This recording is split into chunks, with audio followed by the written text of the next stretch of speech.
Pas ditën e 15 korrikut, Këshilli Kombëtar i Partisë Demokratike do të zgjedhë ekipin me cilin Sali Berisha do të udhëheqë PD-n drejt zgjedhjeve lokale, më pas drejt atyre parlamentare. Berisha ka vendosur të ripërtëri partinë, por në postet kryesore nuk pritet të ketë ndryshime. Mësohet se Flamur Noka do të jetë numri 2 i partisë, do të mbajë sërish postin e sekretarit përgjithshëm. Kazmet Bardhi do të jetë sërish nënkryetari i PD-s për shkak se është kryetari i grupit e nuk do të hidhet në votim.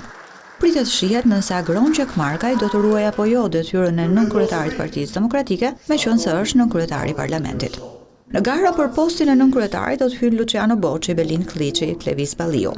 Partia Demokratike do të ketë një nënkryetare grua, detyrë që pritet ta mbajë Erisa Bayaziti, e cila jeton në Bruksel e do të përfaqësojë diasporën. Ndryshime priten edhe tek sekretariatet, për të cilat do të garojnë emra të rinj. Kryetari i Partisë Demokratike Sali Berisha ka vendosur të ripërtëri partinë duke sjellë emra të rinj në disa prej strukturave drejtuese. Në krye të Këshillit Kombëtar u zgjodh Julia Emiri, e cila zëvendësoi Edi Palokën. E në kryesinë e partisë nga 20 anëtar, 14 u zgjodhën për herë të parë në këtë forum.